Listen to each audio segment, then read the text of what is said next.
Olá pessoal, vamos continuar aqui o estudo do capítulo 24. Não ponhais a candeia debaixo do alqueire, ou seja, não esconda a luz, não esconda os conhecimentos espirituais, os valores nobres. Sempre coloque para as pessoas. Então, hoje nós vamos estudar o subtópico Coragem e Fé. É um texto muito bom. E a gente vai fazer ele todo hoje.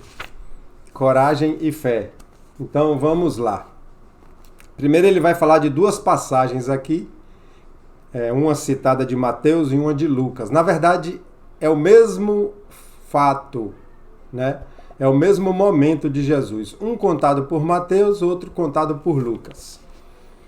Aquele que me confessar e me reconhecer diante dos homens, eu também o reconhecerei e confessarei diante de meu Pai que está nos céus. E aquele que me renegar diante dos homens, eu também o renegarei diante de meu Pai que está nos céus. Mateus capítulo 10, 32 e 33. Vamos para o outro. Se alguém se envergonhar de mim e das minhas palavras, o Filho do Homem também dele se envergonhará, quando vier na sua glória e na de seu Pai e dos santos anjos. Lucas, capítulo 9, versículo 26. A gente entende que quando Jesus fala do nome dele, quando ele fala de mim, se envergonhar de mim, ele está se referindo à mensagem do amor que ele trouxe. A mensagem do bem, a proposta de uma vida de bem, de uma vida espiritual que vai nos levar à paz. É essa a proposta, é esse ensinamento dele. Se a gente se envergonha dele, está negando essa boa nova e vai estar diante do Pai, ele não vai reconhecer diante do Pai, não é que ele vai virar as costas. É que quando nós renegamos essa mensagem, essa vivência do amor, né, da empatia, da justiça, do respeito, da caridade, quando a gente leva uma vida fora desses valores, nós não vamos realmente sintonizar as dimensões do bem, as dimensões de paz, automaticamente. Não que Jesus vai virar as costas. Então vamos ler agora o texto. A coragem das opiniões próprias sempre foi tida em grande estima entre os homens, porque há mérito em afrontar os perigos, as perseguições, as contradições e até os simples sarcasmos aos que se expõe quase sempre aquele que não teme proclamar abertamente ideias que não são as de toda a gente. Esse trecho aqui, que ele começa falando da coragem, a coragem de colocar suas opiniões, a coragem de viver naquilo que acredita, é um ensinamento que vale para tudo. Vale para tudo. Eu vou terminar aqui o parágrafo para comentar. Aqui, como em tudo, o merecimento é proporcionado às circunstâncias e à importância do resultado. Há sempre fraqueza em recuar alguém diante das consequências que lhe acarretará a sua opinião e em renegá-la. Mas há casos em que isso constitui covardia tão grande quanto fugir do momento do combate. Esse parágrafo se aplica a tudo em nossa vida. Eu interpretei aqui que se você tem um princípio, se você acredita numa coisa, não abra mão disso. Não abra mão disso para ir seguindo outras opiniões, outros comportamentos, na intenção de ser aceito no grupo, na intenção de ser aprovado ou receber aplausos. A gente às vezes renega os nossos princípios, renega os nossos gostos, aquilo que a gente acredita, para estar enturmado. Com os jovens isso acontece mais, né? Quando a gente é mais jovem, a gente quer estar inserido, mas isso continua em qualquer idade, porque não é a idade do corpo que vai dar a maturidade do espírito. Então isso é muito importante. Eu vou dar um exemplo, né? Baseado nos jovens. Está ali a galera e ali na algazarra, na brincadeira, um resolve pegar no volante bebendo. E às vezes bota o carro em alta velocidade. Um deles que não aprova isso, não quer isso, sabe que vai se arriscar, às vezes não fala nada. Vai no carro para não se tornar o chato, para não se tornar a ovelha negra da turma. Acontece também com as drogas. Tá o grupo, então aquele que renegar a droga passa a ser o careta, o chato, o excluído. Então, abre mão daquilo que acredita, às vezes abre mão daquilo que os pais já ensinou para se envolver. Mas não é só com os jovens que acontece isso, não. Nós, que já temos uma certa maturidade, também abrimos mão de nós mesmos, das nossas crenças, dos nossos princípios, para ser aprovado em grupo religioso, em grupo familiar, em vizinhança, no trabalho. E isso aqui, esse primeiro parágrafo vale muito para tudo isso. E aqui o texto está querendo dizer, focado na mensagem do Cristo, se você acredita, sustente isso, né? Não tenha medo de sarcasmo, não tenha medo de reprovações. Vamos continuar. Jesus profliga essa covardia. Profliga quer dizer destrói com argumentos. Então Jesus destrói essa covardia com argumentos. Do ponto de vista especial da sua doutrina, dizendo que se alguém se envergonhar de suas palavras, desse também ele se envergonhará. Que renegará aquele que o haja renegado. Que reconhecerá perante o Pai, que está nos céus, aquele que o confessar diante dos homens.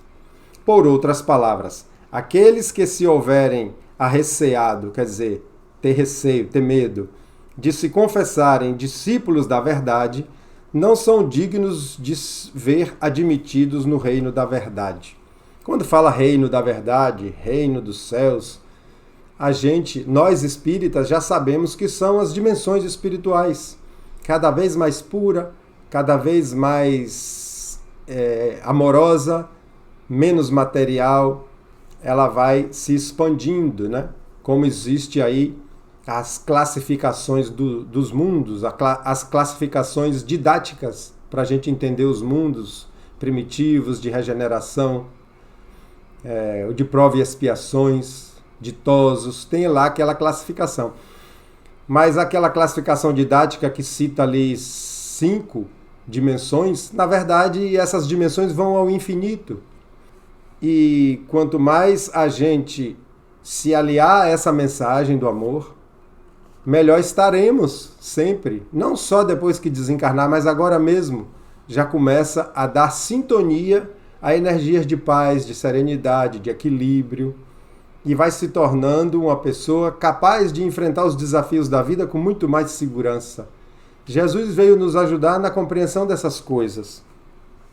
Perderão as vantagens da fé que alimentem, porque se trata de fé egoísta, que eles guardam para si, ocultando-a para que não lhes traga prejuízo neste mundo, ao passo que aqueles que, pondo a verdade acima de seus interesses materiais, a proclamam abertamente, trabalham pelo seu próprio futuro e pelo dos outros.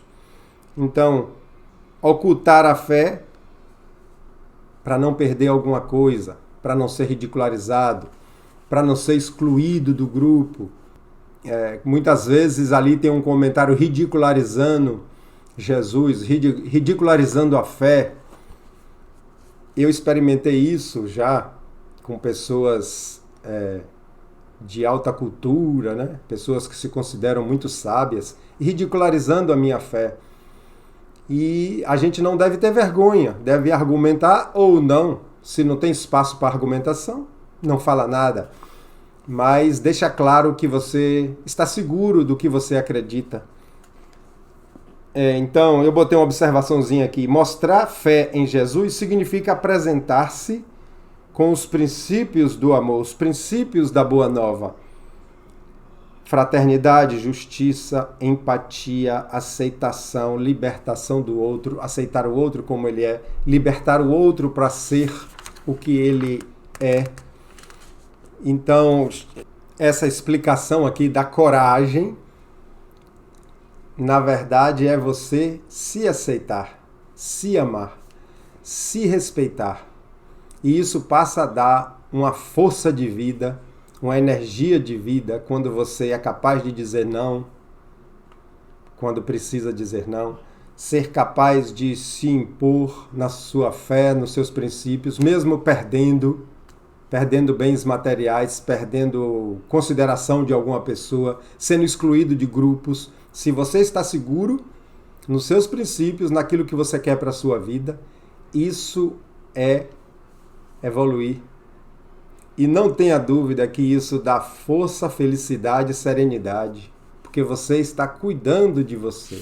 E é essa coragem que ele está explicando aqui. Assim será com os adeptos do Espiritismo, pois que a doutrina que professam mais não é do que o desenvolvimento e aplicação da do Evangelho, a doutrina do Evangelho. Também a eles se dirigem as palavras do Cristo. Eles semeiam na terra o que colherão na vida espiritual. Colherão lá os frutos da sua coragem ou da sua fraqueza. Muitos espíritas, assim como eu, passam por reprovação, por ridicularização, por exclusão, ao se tornar espírita cristão. Isso é um rótulo, mas que mostra que aderimos a outra ideia, aderimos a outra proposta de vida. Não é simplesmente para carregar o rótulo, para expor o rótulo. É para que fique claro que nós abraçamos uma filosofia nova de vida. E eu passei por isso. Ainda passo, mas já passei mais que vim de uma família de berço católico e de repente espírita. Mas é isso aí, a coragem que ele está falando é essa. E a fé, ter fé, é acreditar na proposta. Não é dizer eu tenho fé em Deus, eu sou religioso, eu sou temente a Deus. Não, fé, a fé aqui é acreditar num futuro além dessa vida e acreditar na proposta do bem.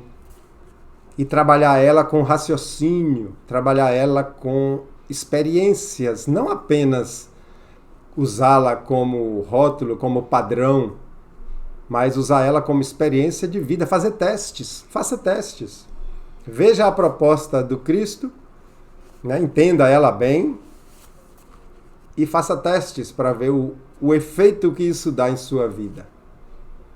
Tá bom? Encerramos esse subtópico, coragem e fé. Eu gostei demais dessa explicação da coragem, porque é uma transformação também que eu passei. A gente vai deixando de se submeter àquilo que a gente não quer. Né? E não importa o prejuízo que vem, a dificuldade que venha disso. Estar seguro no que você quer é muito bom. Que Jesus nos abençoe, fluidifique as águas que estão sobre as mesas, limpe o ambiente da nossa casa, às vezes poluído por nós mesmos, e oriente nossos irmãos desencarnados. Um abraço, até o próximo.